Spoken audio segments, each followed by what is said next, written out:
नमस्कार दोस्तों, स्वागत है आपका मेरे यूट्यूब चैनल में। आज हम आपके लिए एक नई कहानी लेके आए हैं, जो रोमांचक और डरावनी है। मुझे यकीन है कि आपको मेरा ये कहानी पसंद आएगा। यदि आपको मेरी ये कहानी पसंद आती है, तो प्लीज़ चैनल को लाइक और सब्सक्राइब करें। इस कहानी का नाम है मुर्दों की ट्रेन। तो चलिए शुरू करते हैं आज की हमारी ये कहानी। ट्रेन अपनी रफ्तार से चली जा रही थी। वो अलसाई सी एक खिड़की के पास सर टिकाए हुए बैठी हुई थी। उसे हमेशा ही ट्रेन का सफ़र उबाऊ लगता था, मगर क्या करें, जहाँ वह जा रही थी वहाँ तक ट्रेन से ही पहुँचा जा सकता था।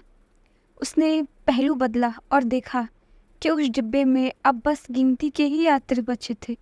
ट्रेन काफ़ी खाली हो चुकी थी। वो वापस खिड़की से टिक गई और अपने परिवार के बारे में सोचने लगी।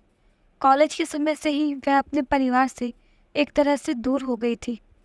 पहले हॉस्टल और अब ऑफिस। ऐसे में घर लौटना हमेशा ही रोमांचक होता है। उसे बेहद खुशी मिलती थी, पर इस बार उसके लौटने की वजह कम से कम कोई खुशी की तो हरगिज नहीं थी। कुछ सोचते हुए उसे एक हल्का सा धक्का लगा और वह अपने विचारों से बाहर आ गई। उसने सर उठाया तो देखा बाहर कोई सा स्टेशन था। ट्रेन रुक गई। माहौल में गुलाबी ठंडक थी और बाहर कई स्टेशन पर उबलती हुई चाय की ललचाती खुशबू खुली खिड़की से अंदर आ रही थी। वो चाय के बारे में सोचती हुई अंगड़ाई लेती उठ गई। बेटा, वह बड़ी ही थी जब किसी ने उसे पीछे से आवाज़ लगाई। वो लड़की पलटी तो देखा कि वह काफ़ी देर से उसकी सामने वाले सीट पर बैठी बुजुर्ग महिला ही थी। जब से आई थी ऊँघ रही थी, अभी जागी थी शायद। जी कहिए, वह लड़की अदब से बोली। अगर उतर रही हो तो मेरे लिए चाय ला दोगी? मेरे हस्बैंड गए हैं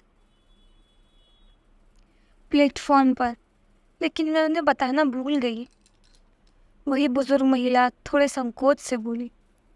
श्योर आंटी, मैं लाती हूँ, वह लड़की मुस्कुराते हुए बोली और बाहर को चल दी। वह एक छोटा सा स्टेशन था, जैसा कि उस रूट पर पड़ने वाले सभी स्टेशन थे। मामूली भीड़ थी वहाँ। वह एक चाय की दुकान पर गई और 2 चाय का ऑर्डर दे दिया। वह एक लंबी झरहरी सी युवती थी। उसका पहनावा वगैरह काफ़ी सलीका और आधुनिकता लिए हुए था।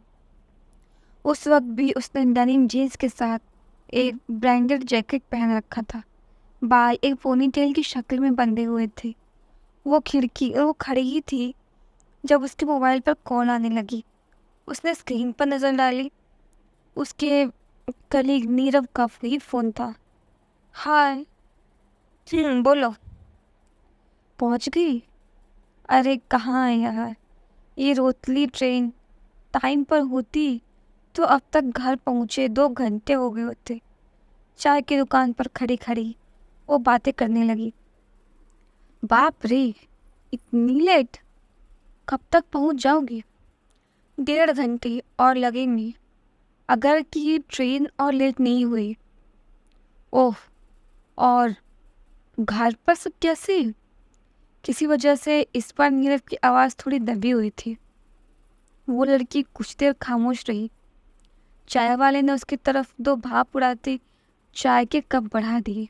उसने उसे पैसे दिए और उन्हें दोनों हाथों में ले लिया। मोबाइल अब उसके कंधे और सिर के बीच दबा हुआ था। वो बातें करते हुए वापस ट्रेन की तरफ चल दी। कैसे होंगे नीरव? वैसे ही, वरना यहाँ आती ही क्यों? वो लड़की थोड़ी मायूसी से बोली।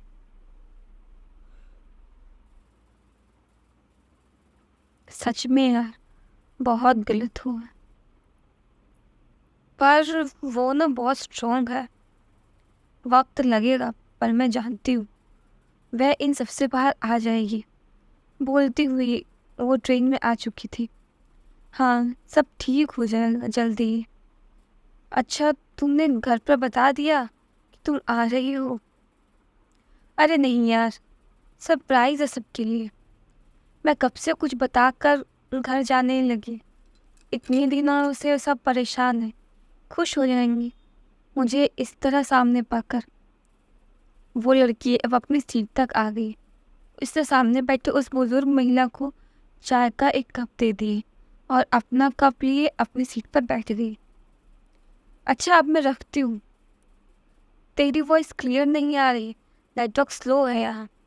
Okay okay, bye. लड़की ने कॉल कट की और मोबाइल बैग के हवाले किया और चाय की चुस्कियाँ लेने लगी। ट्रेन चल पड़ी और बाहर दृश्य खिसकने लगी। इतने में टहलता हुआ एक अधगंजक बुजुर्ग वहाँ आया और उसी महिला के बगल में बैठ गया। फिर अपना मोबाइल निकाला और उसमें गुम हो गया। ये ज़रूर इस महिला का पति था। वह महिला जो अपनी चाय खत्म कर चुकी थी, वो उस लड़की को बड़े स्नेह भाव से देख रही थी। कहाँ जा रही हो बेटा? उसने प्यार से पूछा। लड़की ने अपने उसने प्यार से पूछा। लड़की ने अपने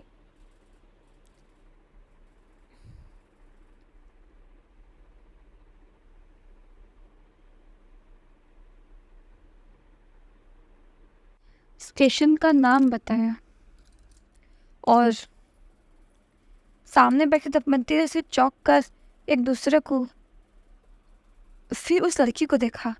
दोनों के मुंह खुले हुए थे और चेहरे पर गहरी दहशत के भाव थे, मानो सामने बैठी उस लड़की ने किसी प्लेटफॉर्म का नहीं बल्कि भूत का नाम ले लिया हो। क्या हुआ? आप दोनों ऐसे क्यों रिएक्ट कर रहे हैं? कोई प्रॉब्लम है? वो लड़की बड़ाई हुई से बोली। वो बुजुर्ग महिला उठी और उस लड़की के पास जाकर बैठ गई। उसके चेहरे पर अब भी डर दिख रहा था। उसने आंखें गोल की और कहा, पर वहाँ क्यों जा रही हो तुम? क्या मतलब? वहीं जाना है मुझे, और क्यों? पर वहाँ कोई नहीं जाता, कोई भी नहीं। वो महिला उस दहशत से फुसफुसाई। क्या क्या मतलब कोई नहीं जाता? रात के वक्त कोई नहीं जाता वहाँ, पर दिन भी जा सकते हैं। इस बार जवाब सामने बैठे उस महिला के पति ने दिए। वो तो हुआ, पर ऐसा क्यों? रात में जाने से क्या दिक्कत है? वह लड़की अब थोड़ी परेशानी से बोली। इस बुजुर्ग दंपत्ति का यह अजीब सा व्यवहार उसे खटक रहा था। वही तो मैं कह रही हूँ बेटा, वहाँ रात में कोई नहीं जाता, और कोई गया तो वो लौट के वापस नहीं आता। उस महिला ने अपनी बात एक दहशत भरे फुसफुसाहट पर खत्म की। वो लड़की थोड़ा डर गई। आप मुझे डरा रही हैं? वो बोली। बात डरावनी ही है बेटा, वहाँ कोई नहीं जाता, और जो जाता है वह लौट के नहीं आता। इसीलिए पता नहीं कि उस स्टेशन पर है क्या, पर कुछ तो है ना जाने, कुछ तो है ना जो वहाँ जाने वाला लौटता ही नहीं।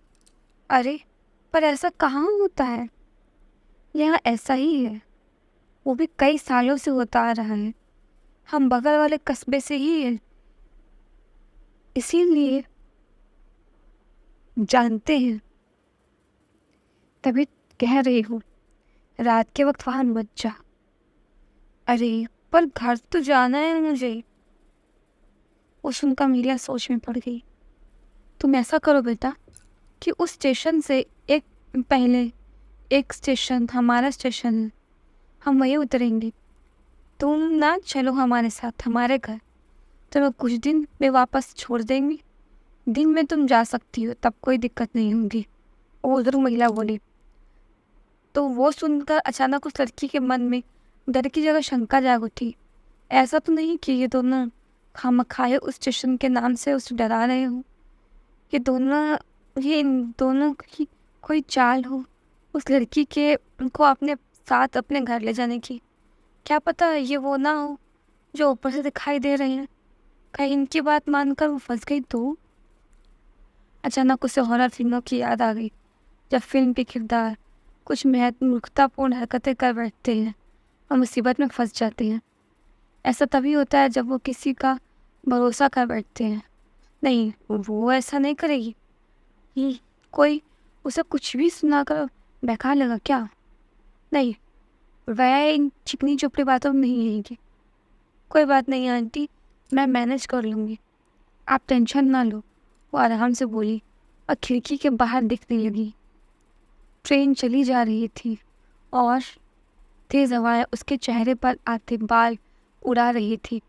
वो सुनकर बगल में बैठी उस बुजुर्ग महिला का चेहरा उतर गई। मेरा यकीन करो बेटा, वो स्टेशन ट्रैफिक है। उसने फिर समझाने की कोशिश की। अरे पीछा छोड़ो ना आंटी, पता नहीं कौन से सी ग्रेड हॉरर सीरियल की स्टोरी सुना रही हो। और लड़की बहुत धीमे से बुदबुदाते हुए, अरे पर बस भी करो। अचानक सख्त स्वर में सामने की सीट पर बैठे उस महिला के पति ने कहा। उस लड़की का यूं हर बात को हवा में उड़ा देना उन्हें बिल्कुल ही पसंद नहीं आया था। अरे क्या मतलब बस करो? कैसे वहाँ किसी को भी जाने दोगे तुम? जानते हो, समझते हो, जानते समझते हो, वो भी अपने सामने। हमारे साथ जो हुआ उसके बाद भी। बोलते हुए उस महिला की आवाज़ भर्रा गई। उस लड़की को अब पक्का दाल में काला दिख रहा था। ये औरत इतना क्यों रोक रही थी उसे? कहीं सचमुच ये कुछ गड़बड़ तो नहीं? तो किस किस को रोकोगे तुम? हाँ, उसका पति उसी सख्त स्वर में बोला। आजकल के युवा थोड़ा सा ज़्यादा पढ़ लिख के आने जाते हैं, क्यों सुनेंगे किसी की? वो खिड़की की तरफ देखते हुए बड़बड़ाया। उस लड़की को ये व्यक्तिगत टिप्पणी चुभ गई। ओफो, बस कीजिए आप दोनों, आपको मेरा ख्याल रखने की ज़रूरत नहीं, मैं रख सकती हूँ, बच्ची नहीं हूँ। बोलकर वो फिर से खिड़की के बाहर देखने लगी। उस बुजुर्ग महिला के चेहरे के भाव साफ बता रही थी कि वो और बातें करना चाहती थी, उस लड़की को रोकना चाहती थी, मगर अपने पति के और उस लड़की के भी रवैये को देखकर मन महसूस कर चुप हो गई। आगे का सफ़र खामोशी से कटा। 10:15 हो रहा था जब ट्रेन एक स्टेशन पर रुकी। बाहर अंधेरा था, ज़्यादा कुछ नहीं दिखाई दे रहा था। वो एक और छोटा मोटा सा ही स्टेशन था। लड़की का ध्यान गया कि वो महिला अकेली थी, उसका पति वहाँ नहीं था और वो बेचैनी से उसकी तरफ देखी जा रही थी। फिर वो खड़ी हुई और अपना बैग कंधे पर टांग लिए। एक ही बेटा था हमारा, शहर से घर लौट रहा था जब गलती से उस स्टेशन पर उतर गया और उसकी आंखें आंसुओं से चमकने लगी और वो आगे कुछ नहीं बोल पाई। तभी उसका पति आ गया जो शायद सूटकेस और बाकी सामान बाहर रखने गया था। अरे जल्दी चलो, ट्रेन यहाँ ज़्यादा देर नहीं रुकती। और वो बुजुर्ग दंपत्ति वहाँ से चल दी, एक आखिरी बार उस लड़की को देखने के बाद। ओह, तो ये इनका स्टेशन था, मतलब अगला मेरा ही होगा। बस अब जल्दी से घर पहुँच जाऊँ, उस लड़की ने सोचा। ट्रेन दोबारा चल दी।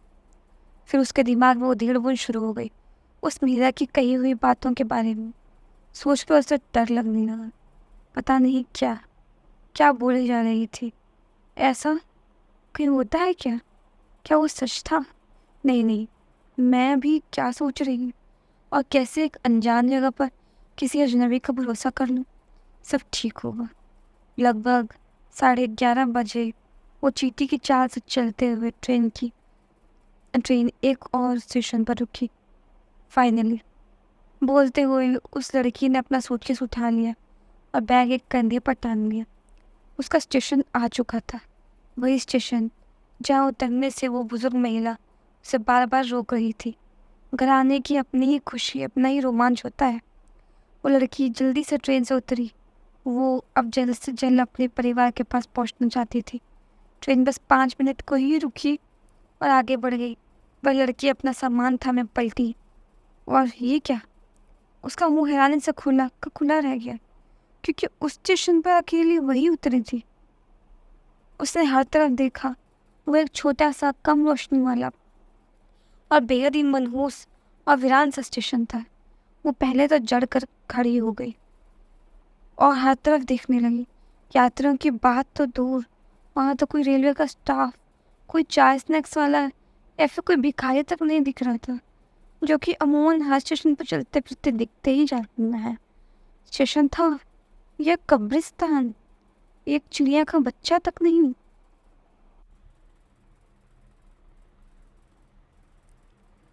कोई नहीं, छोटी सी जगह है, आबादी कम है और फिर रात भी तो बहुत हो चुकी है, इसीलिए यहाँ कोई नहीं है। ऊपर से ठंड। वह खुद को समझाती हुई आगे बढ़ी। वो बाहर जाने का रास्ता ढूंढने लगी। कुछ देर बाद उसे बाहर गेट मिल गया। पर ज्यों ही उसने बाहर जाने की कोशिश की, अरे अब ये क्या, ये गेट किसने बंद कर दिया?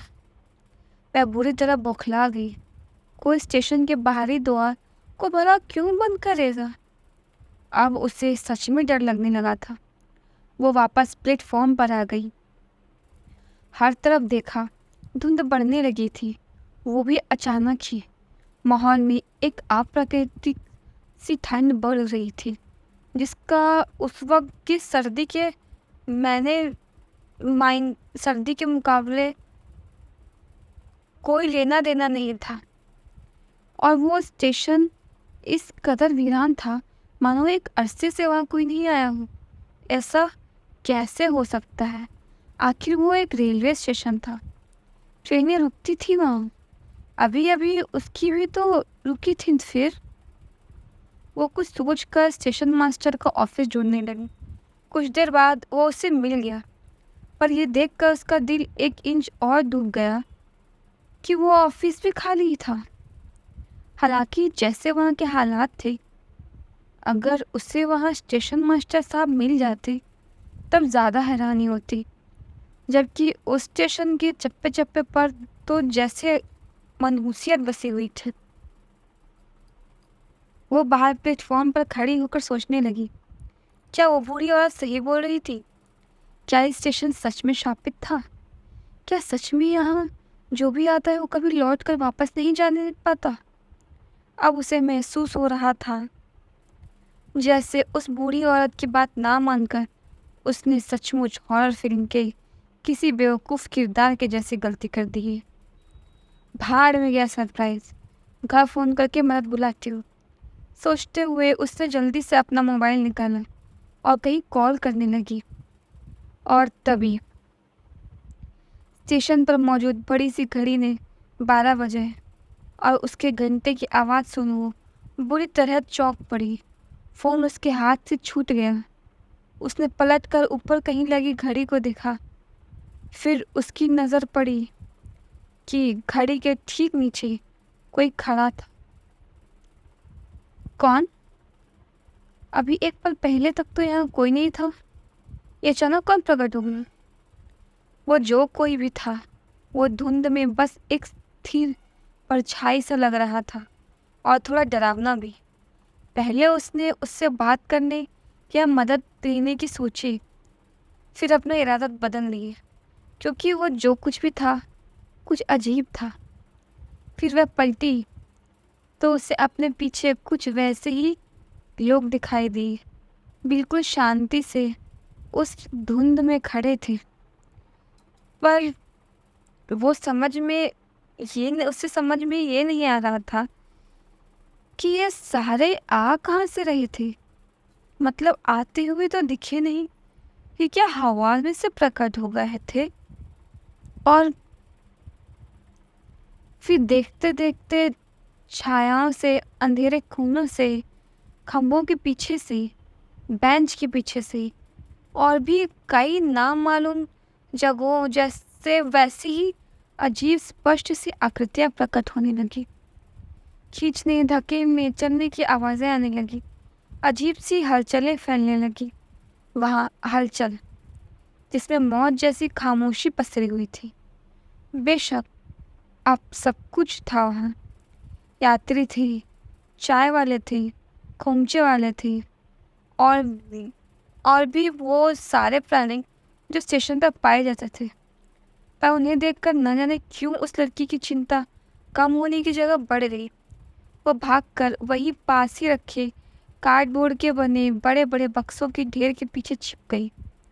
उस ठंड में भी वह बुरी तरह पसीने से तर हो चुकी थी और उसे डर लग रहा था कि उसकी बढ़ती हुई धड़कनों की आवाज़ से कहीं स्टेशन पर मंडराने वालों तक ना पहुंच जाए।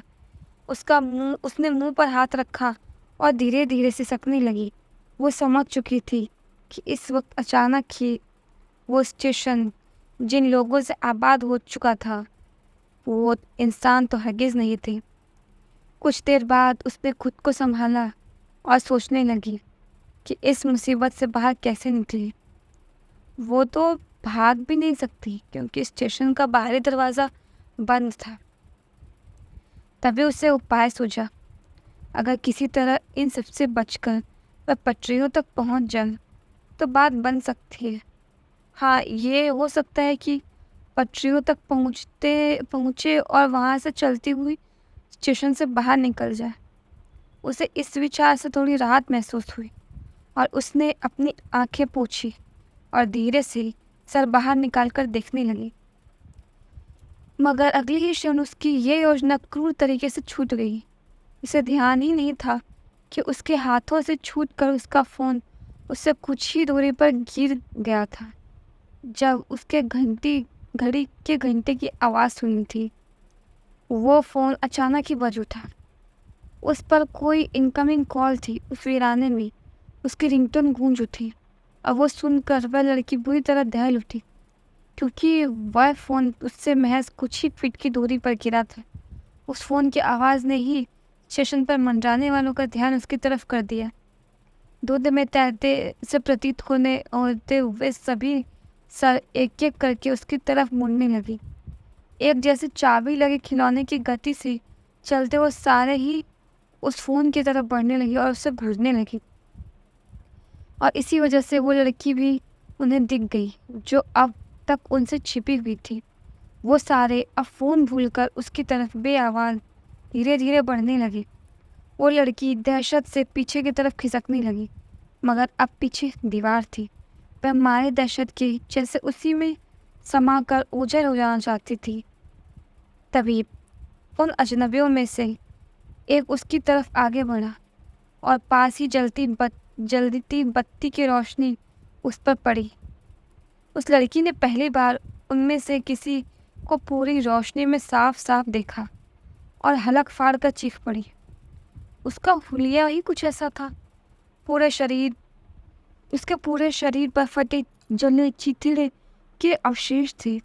शरीर भी तो कहीं कहीं से जला हुआ था, कहीं कहीं से हड्डियां तक बाहर झांक रही थी और सबसे भयानक वो घुटती हुई आंखें। वो पूरी सफ़ेद धूसर सी थी, मानो उसमें मकड़ियों के जाले लगे हों। फिर उस लड़की ने दहशत से देखा तो उन सभी का वही हाल था। हे भगवान, ये सारे तो मुर्दे हैं, मुर्दे, चलते हुए मुर्दे। तो क्या ये भूत हैं? वे क्या करें? वो क्या करें? कैसे खुद को बचाए इनसे? वो सारे भी अब मोबाइल छोड़ उस लड़की की तरफ बढ़ने लगे। अभी वो सोच ही रही थी कि क्या करे जब उसके कानों में पड़ा एक स्वर। कोई ट्रेन आ रही थी शायद, और अगले ही पल शोर के साथ ट्रेन उस स्टेशन पर आकर रुक गई। उस लड़की की जान में जान आई। कोई सी ट्रेन आई थी। अब लोग उतरेंगे और कोई तो उसकी मदद करेगा।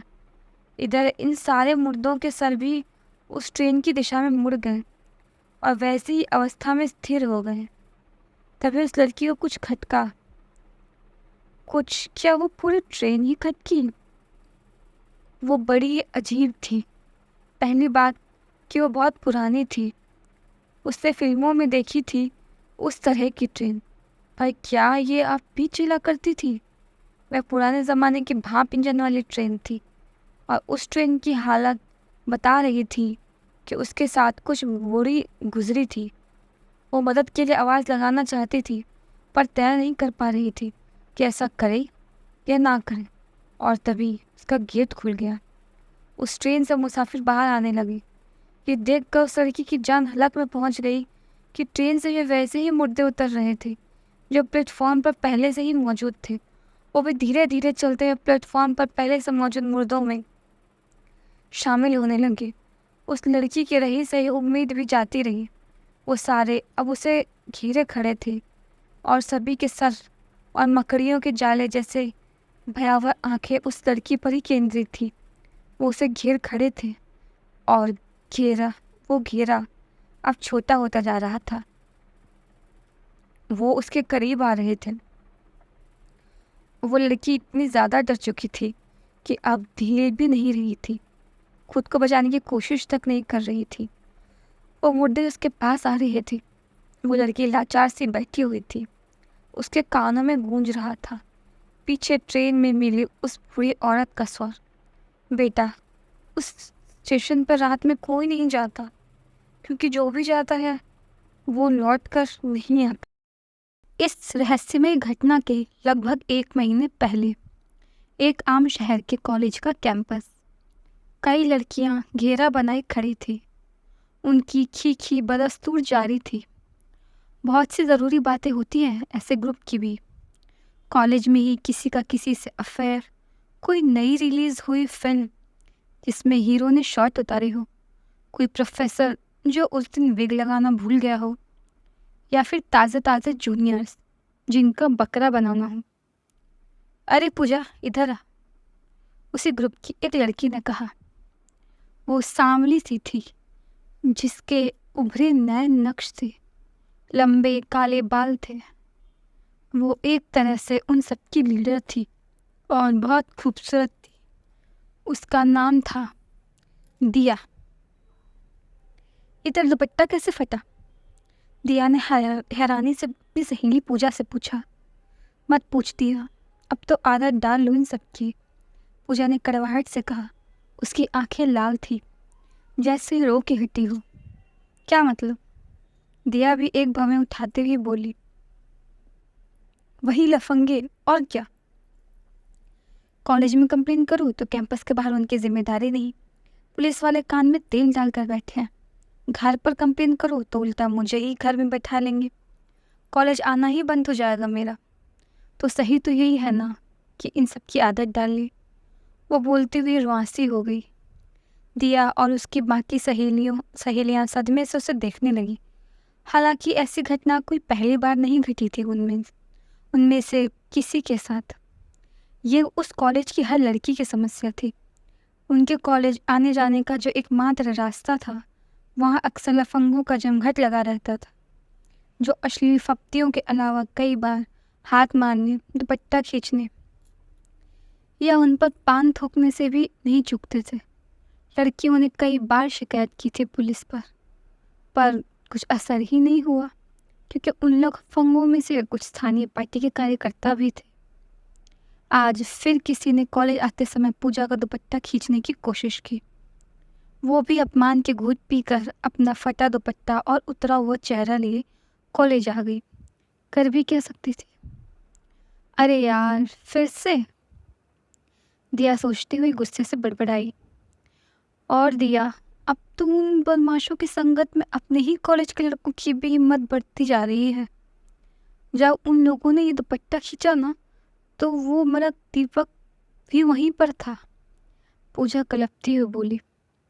दिया गंभीरता से कुछ सोच रही थी। क्लासरूम, लेक्चर जारी था। दिया ने अपनी बाईं तरफ देखा।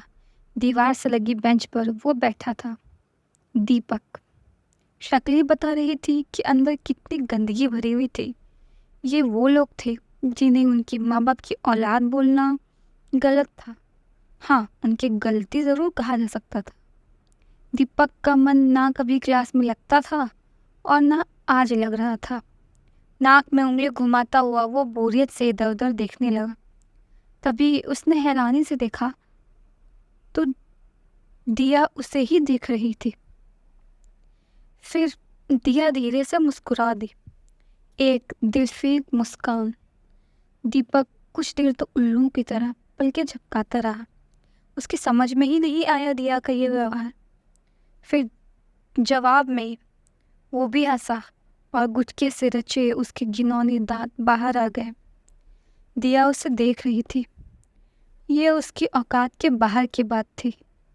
दिया सामने देखने लगी। दीपक ने कई बार उसे देखा, पर वो अब सामने देख रही थी। वो भी निराशा से सामने देखने लगा। मगर कुछ देर बाद उसकी टेबल पर आकर कुछ पड़ा। उसने देखा कि वो गुड़ी मुड़ी किया हुआ कागज़ का गुटका सा था। उसने खोल कर देखा तो अंदर लिखा था, तुम्हारे हॉस्टल के पीछे, रात 11 बजे। ये किसने फेंका? सोचते हुए जब उसने चारों तरफ देखा तो उसे दिया दिखी, जो एक बार फिर से उसे देखकर मुस्कुरा रही थी। दीपक को अपनी किस्मत पर भरोसा ही नहीं हुआ। वो गुब्बारे की तरह फूलने लगा। दिया उसे मिलने बुला रही थी, रात को, अकेले में। रात का 11 बज रहा था। वो हर थोड़ी थोड़ी देर में खिड़की पर जाकर देख रहा था। कुछ देर बाद एक सीटी सुनाई दी उसे। उसने फिर से खिड़की से झांका। बाहर दिया खड़ी थी और उसे देखकर वैसे ही मुस्कुरा रही थी। दीपक को लगा जैसे आज की तारीख में वो दुनिया का सबसे खुशनसीब इंसान है। मतलब ये कोई मजाक नहीं था। दिया सचमुच ही उससे मिलने आई थी। मारे खुशी के हवाले उसने जैसे तैसे खुद को रोका खिड़की से कूदने से। जल्दी से पलटा और एक वाहियात से परफ्यूम की आधी बोतल खुद पर खाली कर ली और भागता हुआ नीचे पहुंचा। पर दिया अब गायब थी। दिया, ओ दिया, अरे कहाँ गई तुम? अरे झाड़ियों के पीछे हो का? बोलकर वो अपने हॉस्टल की बाउंड्री के पीछे लगी झाड़ियों के पास गया। वो बड़ी बेचैनी से दिया को तलाश कर रहा था। ए दिया, अरे काहे शर्माई हुई यार, खुद ही तो बुलाई थी हमको, आए। अरे तभी पीछे से कोई आया और उस पर उसके चेहरे और गर्दन को काले कपड़े से ढक दिया और झाड़ियों में खींच लिया। दीपक उसमें बुरी तरह उलझ कर रह गया। वो हाथ पैर भी नहीं हिला पा रहा था। और फिर कहीं से 4-5 साए प्रकट हुए और उसके बाद हॉकी, लठ, सैंडल, थप्पड़, लात, घूसा, कुछ भी ऐसा बाकी नहीं था जिसका स्वाद उसे ना मिला हो। अगला दिन दिया पुलिस स्टेशन पर मौजूद थी। उसके साथ दीपक भी था, जो भूकंप में दरकी इमारत की तरह लग रहा था। पर ये तो कहता है कि इसने आप ही को देखा था, इंस्पेक्टर पांडे ने कहा। वो 50 के पेटे में पहुंचा डरपोक, दब्बू और मौका परस्त पुलिसिया था, जिससे कुछ होता तो था नहीं, बस रौब झाड़ना आता था। इसके कहने से क्या होता है, मैं उस वक्त अपनी सहेलियों के साथ थी, ग्रुप स्टडी के लिए। दिया साफ साफ मुकर गई। अरे यही थी, ये देखिए चिट्ठी लिख के बुलाई थी हमको। दीपक का कलपता हुआ बोला और दिया से मिला वो पर्चा आगे किया। इंस्पेक्टर पांडे ने दिया की तरफ देखा। अरे कमाल करते हो पांडे जी, दिया ने सम्मान के लहजे में कहा। और इंस्पेक्टर पांडे फूल कर कुप्पा हो गया। मतलब पहले जितना फूला हुआ था उससे भी ज़्यादा। आप स्टैंडर्ड गिराओगे हमारा? एक यही चिरकुट बचा है हमारे पास लव लेटर देने को। हम ऐसे लगते हैं क्या? दिया अपनी एक लाइक पीछे करते हुए बोले। नहीं, बिल्कुल नहीं, इंस्पेक्टर पांडे बत्तीसी दिखाता हुआ बोला। अरे यही थी, हम कह रहे हैं ना। दीपक ने फिर बोलना शुरू किया। ए क्या बकता है, दिया मैडम ऐसी है क्या? इंस्पेक्टर पांडे बहकता हुआ बोला। फिर कभी बेसिर पैर की शिकायत किए ना तो तुम्हें को धर के अंदर कर देंगे। अरे पर, अरे बक ससुर, चले आते हैं हमारे कंप्लेन लिखावे और कौनो काम नहीं है हमारे पास, चल दफाओ। पांडे वापस अपनी कुर्सी पर बैठ गया। दीपक पिता समूह लिए उसे देखता रहा। फिर जब उसकी नज़र दिया पर पड़ी तो दिया ने उसे देखकर एकांत दबा दी। दिया बाहर आ गई जहाँ उसकी सहेलियाँ खड़ी थी। दिया तो ठीक तो है, कुछ पंगा तो नहीं हुआ? अरे नहीं यार, उस पंख नीचे मुर्गे के लिए पांडे मुझसे उलझेगा। बाकियों का कुछ नहीं कह सकते, पर इन दीपक जैसों की तो मिट्टी झाड़ नहीं सकते हैं ना। ठीक किया हमने, बिल्कुल सही किया, वो हंसती हुई बोली। साली, तभी पीछे से गुस्से से भरी आवाज आई। सबने मुड़ कर देखा। दीपक एक बाइक पर बैठा उनके सामने था। तेरे को तो मैं देख लूंगा। उसने पहले दिया और फिर पूजा पर अपनी देर नजर डाली। पिछली रात की धुलाई के बाद से उसकी एक आंख पूरी खुल भी नहीं रही थी। दफा हो जाए यहाँ से, नहीं तो यही पटक के मारूंगी। दिया गुर्राई। दीपक वहां से चला तो गया, मगर दिया की सहेलियां कुछ घबरा गई, कहीं ये कुछ गड़बड़ ना कर दे। 3 दिन बाद दिया अपने घर पर थी और कॉलेज के लिए बस निकलने ही वाली थी। उसके पापा मम्मी टीवी के सामने बैठे थे। वो उन्हें बाय कहती, इसके पहले ही टीवी से आवाज़ आई। एक ज़माने से ऐसा ही चला आ रहा है यहाँ। ये स्टेशन जो आप मेरे पीछे देख रहे हैं, कहते हैं ये श्रापित है।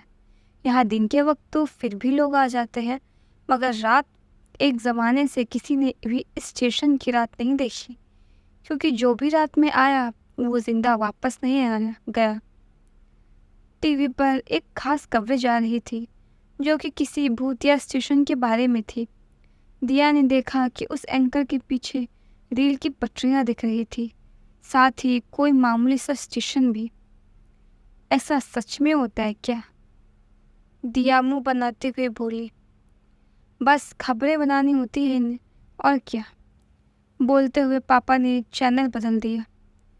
वैसे पापा, अगर सच में ये स्टेशन भूतिया है ना, तो मुझे जाना है यहाँ। दिया बोली और अपनी मम्मी को देखने लगी। उसकी मम्मी किसी भी बात पर जल्दी ही बिगड़ जाती थी। चल चल, अब ये भूत प्रेत ही बचा दिखने को। देखने से ही वो स्टेशन मनहूस लग रहा था। मम्मी मुंह बनाते हुए बोली। दिया हंसी और कॉलेज के लिए निकल पड़ी। जब सब दोबारा कॉलेज से बाहर इकट्ठे थे, जब दिया की एक सहेली और सहेली नेहा ने आकर ये हौलनाक खबर सुनाई कि पूजा के चेहरे पर किसी ने ब्लेड मार दिया था और वो हॉस्पिटल में है। पहले तो दिया ये सुनकर सदमे से उसे देखती रही, फिर वो गुस्से से धधकने लगी। दीपक जैसे छिछोरे की इतनी हिम्मत!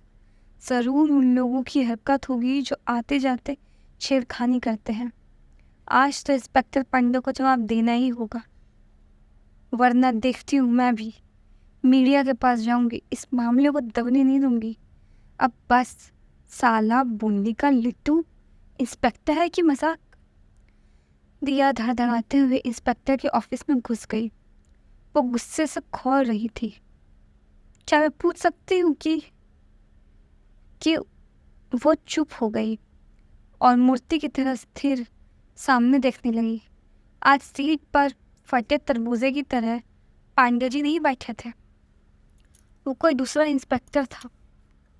वर्दी में भी साफ दिखाई दे रहा था कि वो हट्टा कट्टा सा डोले शोले से भरे शरीर वाला था। ऊंचा, पूरा गोरा चिट्टा है। दिया ने उसकी लंबी नाक और गहरी आंखों वाले चेहरे को देखा और सब भूल गई कि वहाँ क्यों आई थी। कहिए, क्या पूछ रही थी आप? वो नया इंस्पेक्टर बोला। उसकी आवाज़ भी गहरी, कड़क सी थी।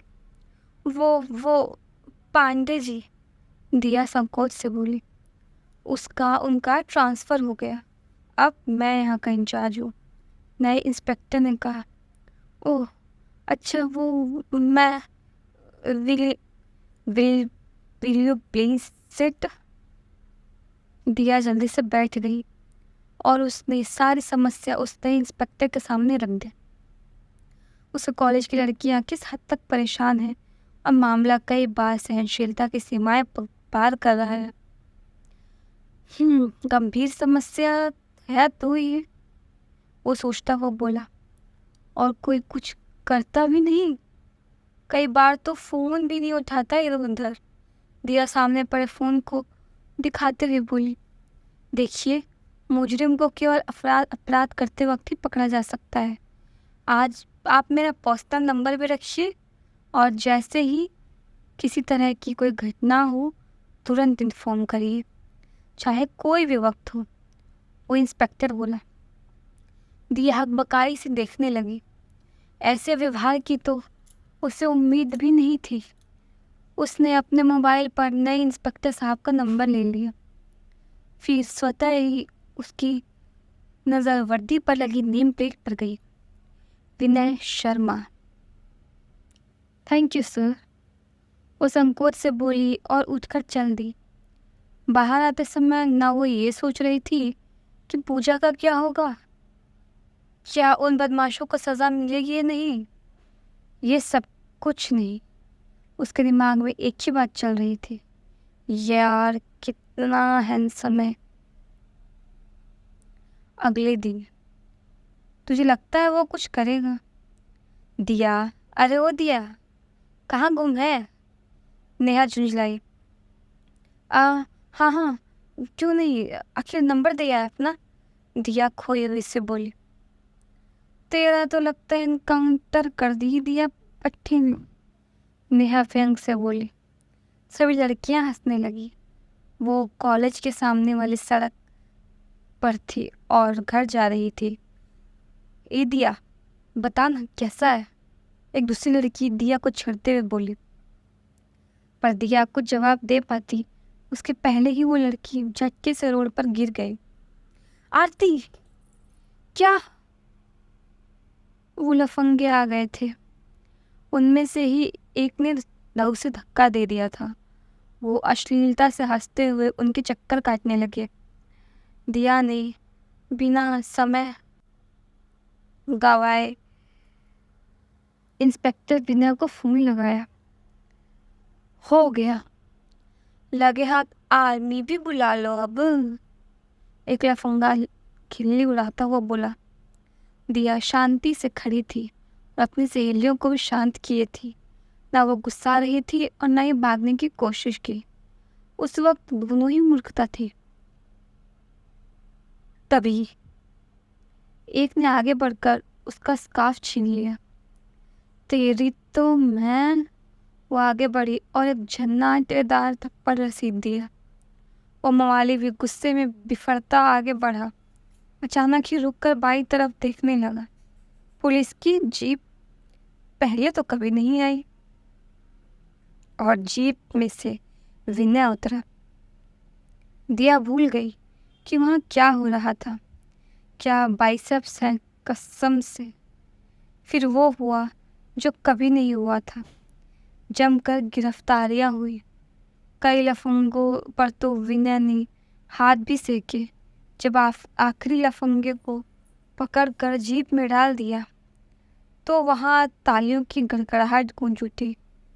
कई आसपास के लोग, दुकान वाले भी तरस थे उन लफंगों से। किसी को कंप्लेंट दर्ज करानी होगी, विनय ने कहा, और सारी लड़कियां खिकी करती तैयार हो गई। जो पलक झपकते ही कान्हा की गोपियां बन गई थी। दिया ने सबको घुरेर के देखा। ऑफिस में विनय के सामने दिया बैठी थी, जो जानबूझकर आराम से धीरे धीरे शिकायत दर्ज करा रही थी। जब भी विनय का ध्यान कहीं और होता वो उसे निहारने लगती। तभी धड़धड़ाते हुए अपने कई चमचों से घिरे मनोज दिवाकर के कदम ऑफिस में पड़े। वो लफंगे जिस पार्टी के कार्यकर्ता होने का दावा करते थे वो उसी पार्टी के लीडर का बेटा था और एक नए फसाद का आरंभ हो चुका था। मनोज दिवाकर पर अपने बाप के रुतबे की गर्मी सवार थी। उसकी पार्टी के कुछ लोगों को भी विनय ने पकड़ा था। ये बात उसे सख्त नागवार गुजरी थी। वो दिया के ही कॉलेज का था, पर बहुत पहले कॉलेज छोड़ चुका था। दूसरी तरफ इंस्पेक्टर विनय को भी बहुत टेढ़ा पुलिस वाला था। 3 साल की नौकरी में ही 3 बार ट्रांसफ़र हो चुका था उसका। कुछ मामलों में तो डिपार्टमेंट भी परेशान था उससे, पर कुछ मामलों में वो नाक भी था डिपार्टमेंट की। मनोज दिवाकर ने विनय पर दबाव डाला कि उसके आदमियों को छोड़ दिया जाए। बस ऐसी ही हेकड़ी विनय को नहीं भाती थी। उसने उसकी जरा भी धौंस नहीं खाई और देख लेने की धमकी देता हुआ मनोज दिवाकर वहां से चला गया। मगर आगे भी शिकायतें होती रही। विनय कार्यवाही करता। सबसे ज़्यादा खुश दिया थी। कभी उसका पर्स गुम हो जाता और कभी खुद ही अपनी स्कूटी को वो जानबूझकर कहीं छोड़ आती और फिर शुरू होता उसका पसंदीदा काम, विनय के सामने बैठकर कंप्लेंट दर्ज करना। वाह, पर हमेशा उसी का तो सामान चोरी हो ये स्वाभाविक तो नहीं। कोई बात नहीं, उसने उसका भी तोड़ निकाल लिया था। एक शाम, सॉरी, जब तक इनके बेटे को गायब हुए 24 घंटे नहीं हो जाते, हम गुमशुदगी की रिपोर्ट नहीं लिख सकते। विनय ने दिया से कहा, जो अपने बिल्डिंग के वॉचमैन के साथ यहाँ मौजूद थी। अरे साहब जी, बेवड़ा आवारा है, एक नंबर का पड़ा होगा कहीं। हम तो बोले भी दिया बिटिया को कि लौट आएगा, पर ये मानी नहीं। अरे पहले भी तो गायब हुआ, वॉचमैन बोला। विनय ने दिया को की ओर देखा। ओह, अच्छा, ठीक है। फिर वो खिसियाने से बोली, मैं 24 घंटे में आती हूँ। वो जल्दी से निकल गई। विनय उसे जाते देखता रहा। देख लीजिए सर, 25वां घंटा भी नहीं बीतेगा और वो यहाँ होगी, सब इंस्पेक्टर बोला। विनय ने उसे घूर कर देखा और वो चुप हो गया। सब ठीक था, लेकिन एक दिन जैसे आफत आ गई। मनोज दिवाकर चिढ़ा हुआ था, खास तौर पर लड़कियों से। वो जिस तरह पुलिस का दखल बीच में ले आई थी, वो गुस्से में उबल रहा था और उसने निशाना बनाया दिया की खास सहेली नेहा को। एक दिन सुनसान कॉलेज के ही एक खाली क्लासरूम में, पर मौके पर ही लाइब्रेरी से निकल रही दिया और उसकी 2 सहेलियों ने देख लिया ये सब। वो दोनों तो डर कर भाग गई, पर दिया ने हिम्मत करके शोर मचा दिया। इसके पहले कि भीड़ जमा होती, नेहा को जिंदा लाश बनाकर मनोज दिवाकर ने उसके 3 दोस्त वहां से निकल भागे। दिया का घर, ये क्या है दिया? तेरी उम्र में लड़कियां पार्लर जाती है, मूवी जाती है, पार्टी करती है, और तू ये क्या जब देखो तब पुलिस स्टेशन की चक्कर काटती रहती है। ओफो मम्मी, कुछ भी बोलती रहती हो। दिया भुनभुनाई रह रही कि उससे वो सब याद आ जाता जो नेहा के साथ थी उसने। अब तक वो चारों दोषी आजाद थे, क्या उन्हें सजा नहीं होगी? देख अपनी बड़ी बहन को, इंजीनियर है, प्रोजेक्ट मैनेजर है इतनी बड़ी कंपनी में। फर्स्ट ईयर में ही नचिकेत को अपना बॉयफ्रेंड बना लिया था, और तू, एक काम नहीं हुआ तुझसे। सेकेंड ईयर बीतने को आया, कोई मिला कि नहीं तुझे? मम्मी चुप हो जाओ, रिया गुस्से से बोल। तभी दरवाजे की घंटी बजी। मम्मी देखने के लिए चली गई कि कौन आया। दिया, दिया, दिया। मम्मी हाफती हुई भागती हुई अंदर आई। क्या हुआ? कॉकरोच देख लिया क्या? दिया उपेक्षा से बोली। अरे बाहर एक हैंडसम सा लड़का आया है और तुझे ही पूछ रहा है। ऐसा लग रहा है जैसे वो खुद 16 साल की, ऐसा लग रहा था जैसे वो खुद 16 साल की हो गई हो।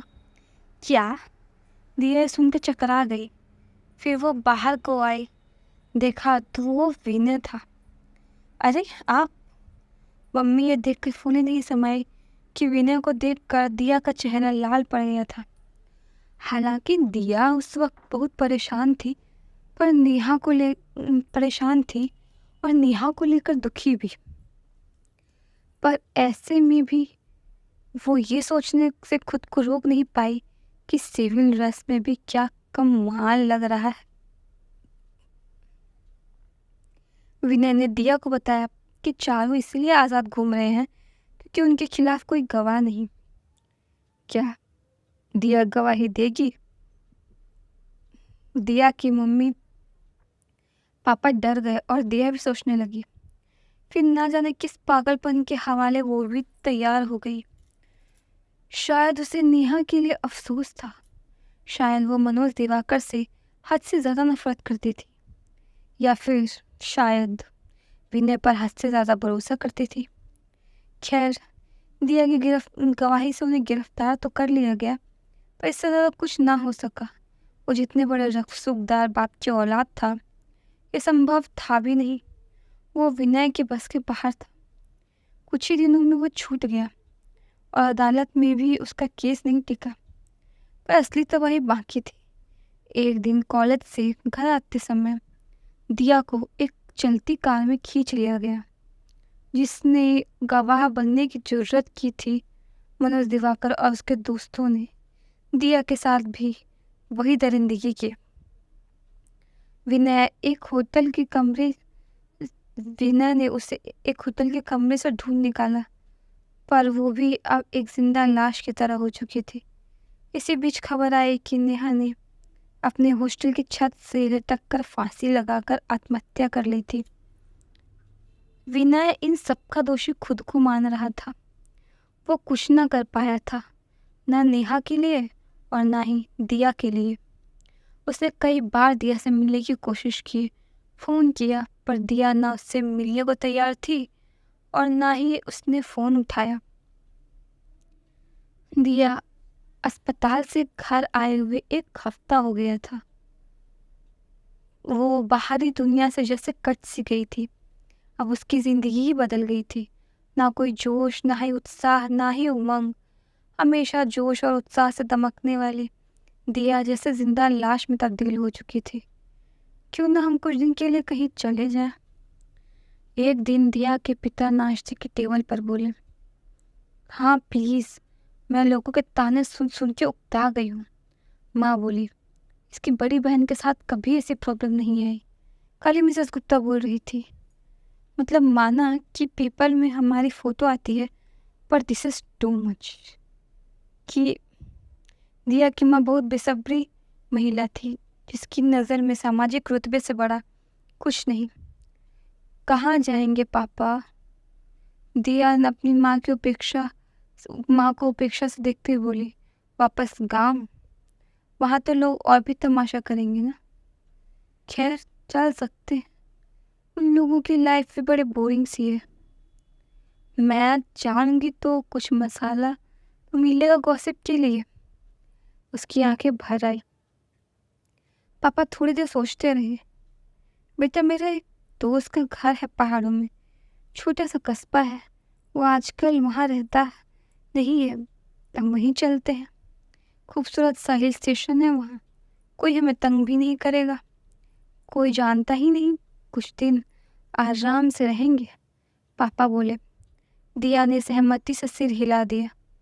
दिया उठकर अपने रूम में आ गई। उसने अपना फ़ोन देखा, 2 मिस्ड कॉल।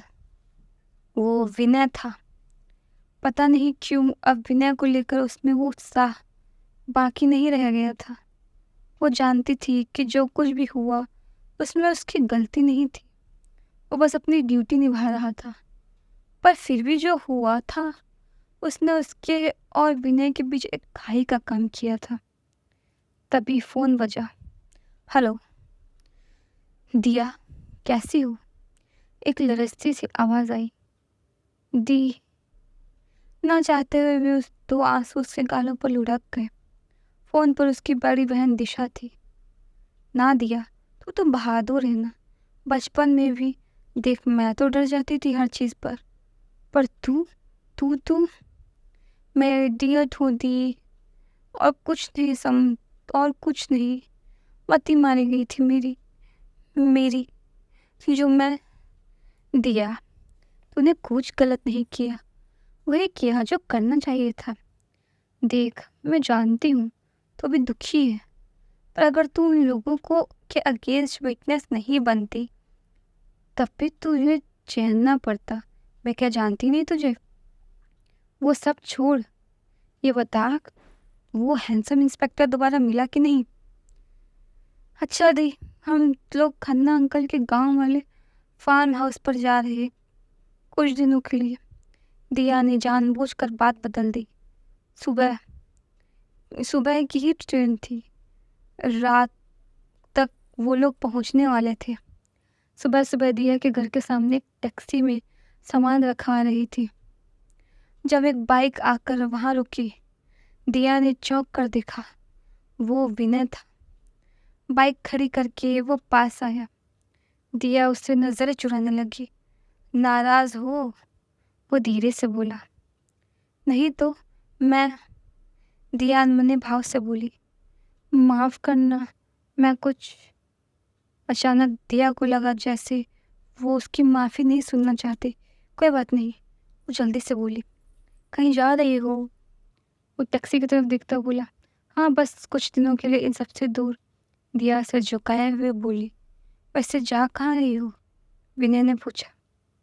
दिया जवाब देती उससे पहले पापा ने आवाज लगाई कि देर हो रही है, चलती हूँ।